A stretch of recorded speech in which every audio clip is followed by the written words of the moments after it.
Magandang araw po sa inyong lahat. Ako uli si JDB, ang inyong abang lingkod. Ito po pag-usapan natin. Senator Amy Marcos, may nalalaman sa planong pagpapabagsak sa gobyerno? At ito pa, kaladkad pa ang pangalan ng kanilang airpods, si Apu Lakay. Ito ay sabi niya rito ha.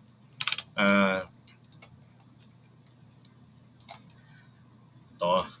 Tanggapin natin na sa punot dulo, sino man ang ating kaalyado. Okay.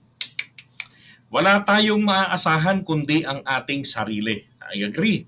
Pero alam nyo, madam, iba pa rin yung meron kang kaalyado. 'Di ba? Bago tayo maubos, meron tayong kakamping darating. Ang mahirap, yung tayo-tayo lang, mauubos tayo. Senator Amy Marcos, let me ask you, ano po ba ang gusto ninyong mangyari? Wala tayong kaalyado o yung meron tayong kaalyado? Kung sakali po tayo ay mapapasamak. 'Di ba? Dahil ang location ng Pilipinas and bilang etong archipelagic country at nandiyan tayo pinaka-gateway ng China, ng Vietnam, papasok dito po sa Pacific Ocean at ng Amerika rin papasok dito sa South China Sea. So, sumpa po na hindi maganda ang location natin. Kaya kinakailangan magamit natin to strategically in favor po sa ating sa ating bansa, mapakinabangan natin. And by doing that, kinakailangan po muna ma-secure natin yung respeto. 'Di ba? Ngayon, ulitin ko lang, sabi niya, tanggapin natin na sa punot dulo, sino man ang kaalyado, wala tayong maaasahan kundi ang ating sarili. Mahalagang ipagtanggol natin ang ating mga pamilya at anak para sa isang mapayapang kinabukasan. Okay, agree? Matagal nang sinabi ng aking ama na, naku, ito na naman, ama namin. Tatay na naman niya ay binala. Nananahimik. Iba ang panahon noon sa panahon ngayon. Sabi ni Amy, ang lipunan natin ay pangulkan na malapit ng sumabog dahil sa kasakiman, pangaapi, at pagtatraidor ng mamamayang Pilipino. So, sana tanong ni Senator Amy Marcos, saan po pambanda sinabi yan ni Apu Lakay?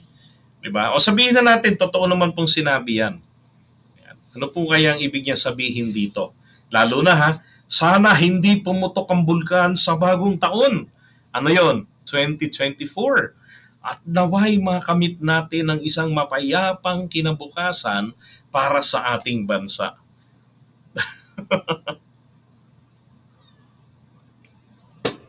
Diba? Alam niyo, context ni Amy Marcos pareho eh. West Philippine Sea and also about politics. Yan. Paramdam ito. Grabe. 'Di ba? So ngayon, ang tanong, let's take it literally. 'Di ba? Kasi kanina pinag-usapan natin yung sinasabi ni Harry Roque na kailan po yung putok ng masamang feng shui ni PBBM by second quarter ng 2024. Senator Amy Marcos, ano po ang nalalaman ninyo tungkol diyan? 'Di ba? Ano ang nalalaman niyo diyan? Ano yung malapit? Ano yung sinasabi ninyo na parang bulkan ng ating lipunan? Ibig sabihin nyo, yung mga mamamayan sa ngayon, punong-puno na. Dahil saan? Sa kasakiman ng nino, ng nasa gobyerno, pang-aapi nino ng gobyerno, at pagtatraidor ng mamamayang Pilipino. Sino po bang binabansagan nila BP Sara na nagtatraidor sa kanila? At dati na, nauna nang binanggit din ni Amy, na nagtatraidor. Wala pong iba kung hindi si PBBM. Ano pong klaseng pagtatraidor daw? Kasi pinapayagan ang ICC. Gusto po kasi nilang mangyari, kampihan, gusto nilang magkonsentihan. Kampihan ni PBBM si dating Pangulong Duterte. At ang ICC, di ba? Huwag papapasukin. Huwag silang bigyan ng pagkakataon na magawa yung kanilang tungkulin. Ay nako, Senator Amy Marcos. At naniniwala siya, I don't know kung naniniwala siya na dahil po dyan sa mag-amang Duterte, magkakaroon ng paghihimagsik ang mamamayang Pilipino. Pero palagay ko ganun. Magkakagulo.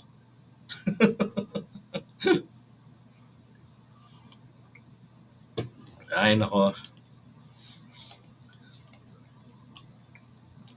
Sabi ni Joey, bobo na lang ang taong hindi nakakapansin kung bakit laging ginagamit ni Aimee si FEM. Correct.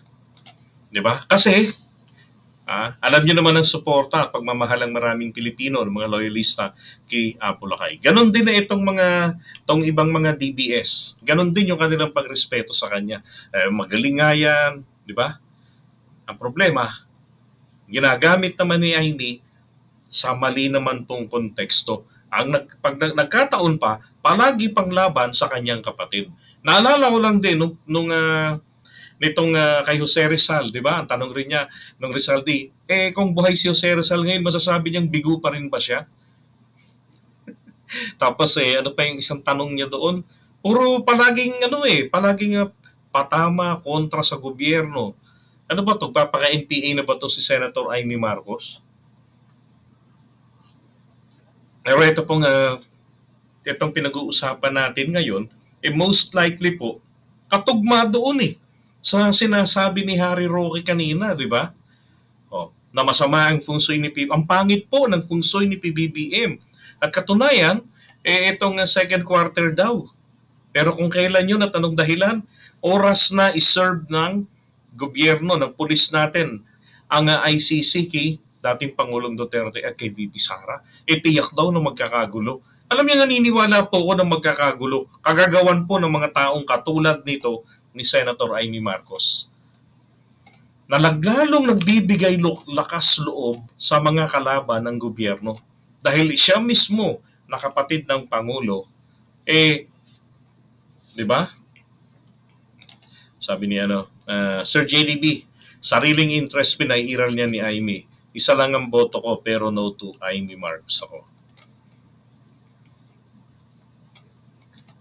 Akala ko nataihan.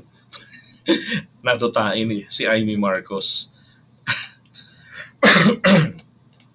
Basta para sa akin, bring it on. Magrevolusyon na kayo mga DD shit. Di ba? Nakakapanghinayang o nakakalungkot po mga kababayan kung tutuusin. Kasi hindi ko talaga akalain na ganito ang klase ng pag-uugali ni Senator Aimee Marcos sa kanyang kapatid at sa mga Duterte at sa ating bayan. Sabihin man natin na meron siyang galit sa Amerika dahil sila'y napatalsik. Pero take note, Amerika base dun sa kanyang MIM, Made in Malacanang. Amerika po, US Embassy, ang hiningian rin nila ng tulong para sila makaligtas sa tiyak na kamatayan. Na dahil kung sila po ay inabutan doon ng mga nagre-rebelde, pira-piraso ang mga to. Malamang magagaya ito sa mga Romanov ng Russia. Di ba? Okay. Sabi niya Ferds. Kaya parating niya ginagamit si PFEM kasi alam niya kung sarili niya, di niya mapapaniwala ang mga loyalist. Ang lupit mo naman, ba't mo naman diniretso? Pero alam niyo, totoo yan. Diba? Kaya nga lagi niyang kinakalagkad yung pangalan para palaging meron siyang panghatak dun sa mga tao. Ay nako. Sabi ni Tulisan Bundo kanina, isa lang ang boto ko, pero no to Aimee. Diba? Sabi niya, hayaan nyo na malunod yan sa mga dutay.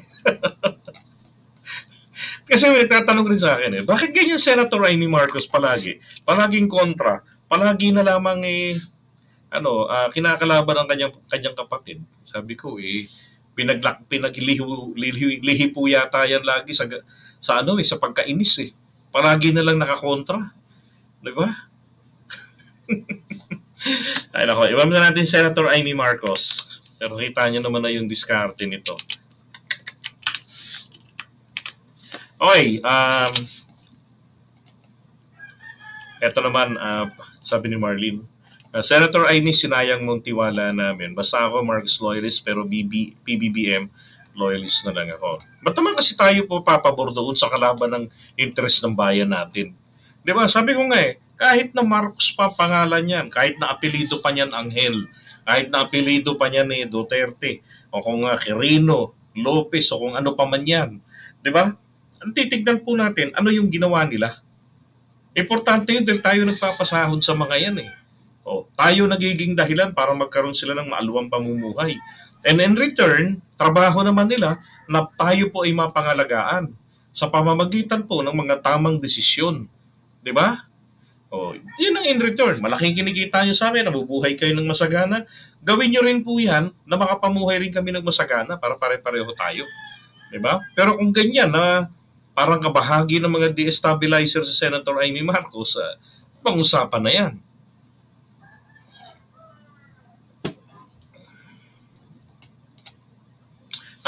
Hindi po, ang totoo pong Marcos si Senator Amy. Yan, totoo pong Marcos siya.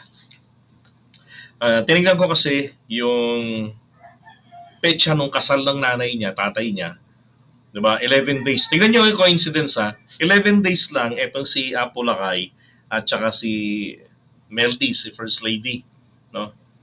Kinasal na mula nung magkakilala. Mag-engage sila. 11 days lang.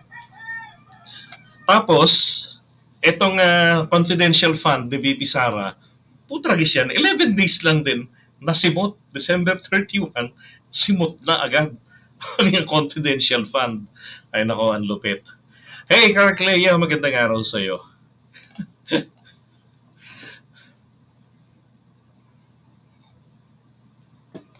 And let's talk vlog. Uy, mga kababayan, she's a lady commentator. Ako, pakinggan nyo rin po si Let's Talk Vlog ng Tarlac.